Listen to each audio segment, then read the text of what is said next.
ನನ್ನ 4 ಗಂಟೆಗೆ ಅವ್ರು ಎಲ್ಲಿದ್ದೀನಿ ಅಂತ ತೋಟದಲ್ಲಿದ್ದೀನಿ ಅಂದೆ. ನೆನ್ನೆ ಟ್ರ್ಯಾಕ್ಟರ್ ಎಲ್ಲ ಇಟ್ಕೊಂಡು ಕೆಲಸ ಮಾಡಿಸ್ತಿದ್ದೆ. ಸೊ 10 ಗಂಟೆವರೆಗೂ ಬೆಳಗ್ಗೆ 7 ಗಂಟೆಗೆ ಎದ್ದು ಸಿನಿಮಾ ಕೆಲಸ ಕೃಷಿ ಮಾಡ್ತೀನಿ. ಇದು ಬೆಳಗ್ಗೆ 7ರಿಂದ 2, 3 ಗಂಟೆವರೆಗೂ ಸಿನಿಮಾ ಕೃಷಿ ಮಾಡ್ತೀನಿ. 3 ನಂತರ ರಾತ್ರಿ 9 ಆಗಲಿ ತೋಟಕ್ಕೆ ಹೋಗಿ ನನ್ನ ತಂದೆ ಬಳುವಳಿಯಾಗಿ ಕೊಟ್ಟಿರ್ತಕ್ಕಂಥ ಆ ಕೃಷಿನೂ ಮಾಡ್ತೀನಿ.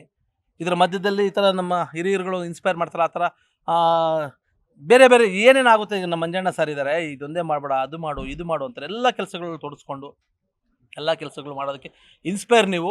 ನಾನು ಏನೇ ಮಾಡಿದ್ರು ಕೂಡ ಇವತ್ತು ಚಂದ್ರು ಚಂದ್ರು ಅನ್ನೋ ಬ್ರ್ಯಾಂಡ್ ಮಾಡಿದವರು ನಾನು ಯಾವಾಗಲೂ ನೆನೆಸ್ಕೋತೀನಿ. ಯಾರು ಏನಂದ್ರೆ ನನಗೇನಿದಿಲ್ಲ, ಆಮೇಲೆ ಯಾರು ನನಗೇನು ಊಟ ಹಾಕಲ್ಲ, ನನಗೆ ನಾನೇ ದುಡಿಬೇಕು, ನಾನೇ ಬೆಳಿಬೇಕು.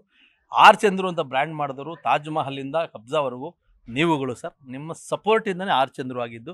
ಇವತ್ತು ಚಂದ್ರುನ ಒಂದಷ್ಟು ನನ್ನ ಸಮಾಜ ಪರ ಕೆಲಸಗಳು ಸೇರಿಕೊಂಡು ಡಾಕ್ಟರ್ ಚಂದ್ರು ಮಾಡಿರ್ಬೋದು. ಅದು ನಾನು ಚಂದ್ರು ಆಗೇ ಇರ್ತೀನಿ. ಡಾಕ್ಟರ್ ನಾನು ಮುಂದೆ ಹಾಕ್ಕೊಂಡು ಅದನ್ನು ಬೀಗ ಹಾಕೆಲ್ಲ ನಾನು ಹೋಗಲ್ಲ. ಅದು ನೀವು ಕೊಟ್ಟಂತಹ ಒಂದು ಗೌರವನ ನಾನು ಬೇಡ ಅನ್ನಲ್ಲ, ಇಟ್ಕೋತೀನಿ. ಇನ್ನೂ ಮಾಡೋದು ತುಂಬ ಇದೆ. ಆ್ಯಕ್ಚುಲಿ ಏನೂ ಮಾಡಿಲ್ಲ ನಾನು ಏನೇನೂ ಮಾಡಿಲ್ಲ. ನಾನು ಮಾಡೋದು ತುಂಬ ಇದೆ. ಈಗ 45 ವರ್ಷ ನನಗೆ. ಇಲ್ಲಿಂದ ಶುರು ಮಾಡ್ತೀನಿ. ನಿಜವಾದ ಸಿನಿಮಾ, ನಿಜವಾದ ಬಿಸ್ನೆಸ್ಸು ಅಥವಾ ರೈತರ ಕ್ಷೇತ್ರದಲ್ಲಿ ಈಗ ದಾಳಿಂಬೆ ಮಾಡ್ತಿದ್ದೀನಿ, ದ್ರಾಕ್ಷಿ ಮಾಡ್ತಿದ್ದೀನಿ. ಅಲ್ಲಿ ಅಷ್ಟೇ ಎರಡೂ ಕ್ಷೇತ್ರದಲ್ಲೂ ಕೂಡ ಈಗ ಮಾಡೋಕ್ಕೆ ಶುರು ಮಾಡಿದ್ದೀನಿ. ಈಗ ನನಗೆ ಮೆಚ್ಯೂರಿಟಿ ಬಂದಿದೆ, ಬುದ್ಧಿ ಬಂದಿದೆ, ಜ್ಞಾನ ಬಂದಿದೆ. ಈಗ ಒಳಗಡೆ ಎಲ್ಲ ಹುಟ್ಟಿದೆ. ಇದನ್ನು ಆಚೆ ಈಗ ಕೊಡಬೇಕು. ಈಗ ಇಷ್ಟು ದಿನ ಹೊರಗಡೆ ಬಂದಿದ್ದು ತಗೊಳ್ತಿದ್ದೆ. ಜ್ಞಾನ ಅನ್ನೋದನ್ನು ಹೊರಗಡೆ ಜ್ಞಾನ ತುಂಬಿಸ್ಕೊತಿದ್ದೆ. ಅಂದರೆ ಈ ಕೆಟ್ಟದ್ದು ಒಳ್ಳೆಯದು ಸೇರ್ಕೊಳ್ತಿತ್ತು. ಈಗ ಆ್ಯಕ್ಚುಲಿ ನನಗೆ ಜ್ಞಾನೋದಯ ಆಗಿದೆ. ಈಗ ನನ್ನ ಆತ್ಮದಿಂದ, ನನ್ನ ಒಂದೇನಂತಾರೆ ನಾಭಿಯಿಂದ ಈಗ ನನಗೆ ಜ್ಞಾನ ಬಂದಿರೋದನ್ನು ಆಚೆ ತೆಗಿಬೇಕು. ಅಂದರೆ ಸಿನಿಮಾಗಳು ಮಾಡಬೇಕು. ಭಾಳ ಟಫ್ ಇದೆ ಇವತ್ತಿನ ಏನು ಕಾಲಘಟ್ಟ. ಸಿನಿಮಾ ರಂಗದಲ್ಲಿ ಟಫ್ ಅಂತಂದರೆ ನೆಗೆಟಿವ್ ಆಗಿ ಏನು ಭಾವಿಸೋಂಗಿಲ್ಲ ಸರ್. ಹುಟ್ಟಿಸಿದ ದೇವರು ಇದ್ದಾರಲ್ಲ, ನಾನೊಂದು ಮಾತು ಹೇಳೋಕ್ಕೆ ಇಷ್ಟಪಡ್ತೀನಿ. ಇತ್ತೀಚೆಗೆ ಒಂದಷ್ಟು ವಿದ್ಯಮಾನದಲ್ಲಿ ನಾನು ನೋಡ್ತಾ ಇದ್ದೀನಿ. ಯೂಟ್ಯೂಬಲ್ಲಿ ಎಲ್ಲ ನೋಡಿದಾಗ ಎಲ್ಲ ಭಯ ಪಡ್ತಾ ಇದ್ದಾರೇನೋ ಅಂತ ಅಂದ್ಕೊಳ್ತೀನಿ. ಏನು ಭಯ ಪಡೋಂಗೇನಿಲ್ಲ ಸರ್. ದೇವರು ಒಂದು ಮಗುಗೆ ಜನ್ಮ ಕೊಡಬೇಕಾದ್ರೆ ಏನು ಸರ್, ಒಂದು ಮಗುಗೆ ಜನ್ಮ ಕೊಡಬೇಕಾದ್ರೆ ಫಸ್ಟ್ ಜನ್ಮ ಕೊಡಲ್ಲ, ಆ ಮಗುಗೆ ಊಟನ ಕ್ರಿಯೇಟ್ ಮಾಡ್ತಾನೆ. ತಾಯಿಗೆ ಹಾಲನ್ನ ಕೊಟ್ಟು ಆಮೇಲೆ ಮಗುಗೆ ಜನ್ಮ ಕೊಡ್ತಾನೆ. ಒಂದು ಹುಟ್ಟೋ ಮಗುಗೇನೆ ದೇವರು ಊಟ ರೆಡಿ ಮಾಡಿಕೊಡ್ತಾನೆ ಅಂತಂದರೆ ಇಂಡಸ್ಟ್ರಿಗೂ ಅಷ್ಟೇ. ಏನು ಕೆಟ್ಟ ದಿನಗಳೇನಲ್ಲ, ಒಳ್ಳೆ ದಿನಗಳೇ. ಇಂಡಸ್ಟ್ರಿ ತುಂಬ ಚೆನ್ನಾಗಿದೆ. ಇವಾಗ ಗ್ಲೋಬಲೈಸ್ಡ್ ಆಗಿದೆ, ನ್ಯಾಷನಲೈಸ್ಡ್ ಆಗಿದೆ. ಒಂದು ಒಳ್ಳೊಳ್ಳೆ ಕಂಟೆಂಟ್ ಸಿನಿಮಾ ಮಾಡಬೇಕು, ಇಲ್ಲ ದೊಡ್ಡ ಸಿನಿಮಾ ಮಾಡಬೇಕು. ಸೊ ಇತ್ತೀಚೆಗೆ ಏನಂತಂದರೆ ನಾವು ಡಿಜಿಟಲಲ್ಲಿ, ಸ್ಯಾಟಲೈಟು, ಡಿಜಿಟಲ್ಗೆ ಎಲ್ಲೋ ಒಂದು ಕಡೆ ಅಪ್ಪನ ಹಾಕಿದ್ದು ಮರದ ಥರ ನಾವು ತಪ್ಕೊಂಬಿಟ್ವಿ. ಅದ್ರ ಮೇಲೆ ಡಿಪೆಂಡ್ ಆಗಿಬಿಟ್ವಿ ನಾವು. ಅದು ಇಲ್ಲದೇ ಇದ್ರೆ ಸಿನಿಮಾ ಮಾಡೋಕ್ಕಾಗಲ್ವೇನೋ ಅಂತ ನಾವೆಲ್ಲ. ಸೊ ಡೆಫಿನೆಟ್ಲಿ ಅದನ್ನು ಚೂರು ಕಷ್ಟದ ದಿನಗಳು ಅಂದ್ಕೊಳ್ತೀನಿ. ಅದನ್ನು ಪಾರು ಮಾಡಿಕೊಂಡ್ರೆ ಥಿಯೇಟ್ರಿಗೆ ನಾವು ಸಿನಿಮಾ ಮಾಡಿದ್ರೆ ಇವತ್ತು ಡೆಫಿನೆಟಾಗಿ ಜನ ಸಿನಿಮಾ ನೋಡ್ತಾರೆ. ಯಾಕೆ ಸೂಫ್ರಮ್ ಸೋ ನೋಡಲಿಲ್ವಾ ಸರ್? ಕಾಂತಾರ ನೋಡಲಿಲ್ವಾ ಸರ್? ಚಿಕ್ಕ ಸಿನಿಮಾನೂ ನೋಡ್ತಾರೆ, ದೊಡ್ಡ ಸಿನಿಮಾನೂ ನೋಡ್ತಾರೆ ಸರ್. ನಾನು ಕಬ್ಜಾ ಸಿನಿಮಾನೂ ನೋಡಿದ್ದಾರೆ ಸರ್. ಕಬ್ಜಾ ಸಿನಿಮಾ ನೋಡದೆ ಹೋಗಿ ನಾನು ಇಲ್ಲಿ ಕೂತ್ಕೊಳ್ತಾನೆ ಇರಲಿಲ್ಲ. ಎನಿವೆ ಅದು ಒಂದು ಬೇರೆ ಥರದ ಸ್ಟ್ರಾಟಜಿಗಳು ಮಾಡಬೇಕು, ಸಿನಿಮಾ ಮಾಡಬೇಕು, ಪ್ರೀತಿಯಿಂದ ಸಿನಿಮಾ ಮಾಡಬೇಕು ಫಸ್ಟು. ಇವತ್ತು ಏನಂತಂದರೆ ಇವತ್ತು ಟೆಕ್ನಾಲಜಿ ಮುಂದುವರೆದಿರೋದು ಕೂಡ ಎಲ್ಲೋ ಒಂದು ಕಡೆ ಡಿಸ್ಅಡ್ವಾಂಟೇಜು. ಯಾಕೆ ಅಂತಂದರೆ ಎಲ್ಲೋ ಒಂದು ಕಡೆ ಅದು ತಪ್ಪು ಅಂತ ಹೇಳಲ್ಲ.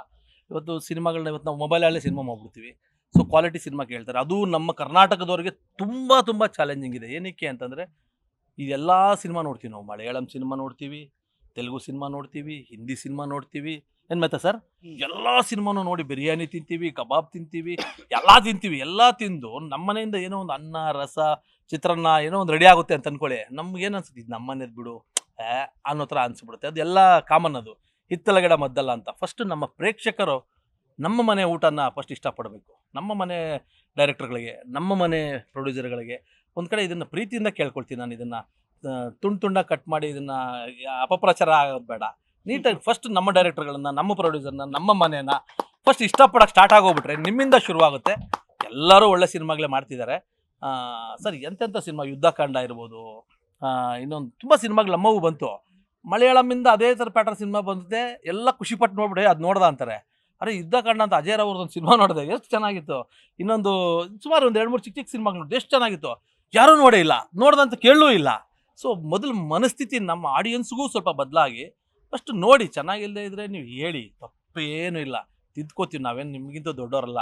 ಅಣ್ಣವರೇ ಹೇಳ್ಬಿಟ್ಟಿದ್ದಾರೆ, ಪ್ರೇಕ್ಷಕ ಮಹಾಪ್ರಭುಗಳು ನೀವೆಲ್ಲ, ನೀವು ಕೊಟ್ಟಿದ್ದೇ ಇಲ್ಲ.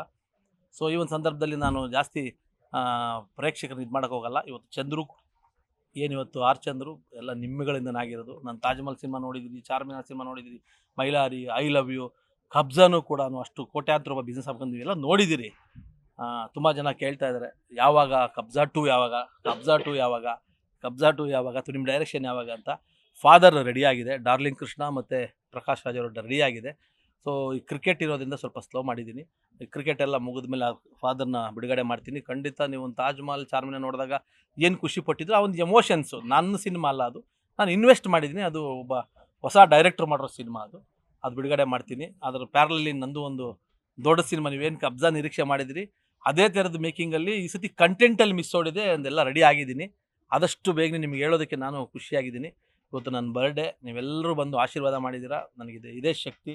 ಇವತ್ತು ಹಿರಿಯರು ನಮ್ಮ ಮೆಹ್ತಾ ಸರ್, ಮೂರ್ತಿಯವರು, ನಮ್ಮ ಮಂಜಣ್ಣ ಸರ್, ರವಿಯವರು, ಮಾಧವ್ ಕಿರಣ್ ಅವರು, ನಮ್ಮ ರಾಜೇಶ್ ಸರ್ ಪ್ರೊಡ್ಯೂಸರ್, ಅರಸಯ್ಯನ ಪ್ರೊಡ್ಯೂಸರು, ನವರಸನ್ನು, ನನಗೆ ಈ ಥರದ್ದು ನಮ್ಮ ವೆಂಕಿ ಸರ್, ಈ ಥರದ್ದು ಹಿರಿಯರು, ಸ್ನೇಹಿತರುಗಳು ಒಳ್ಳೆ ಟೀಮ್ ಇದೆ ಸರ್. ಹಂಗಾಗಿನೇ ಚಂದ್ರು ಇವತ್ತು ಇನ್ನೂ ಇಲ್ಲಿ ಉಳ್ಕೊಂಡಿರೋದು.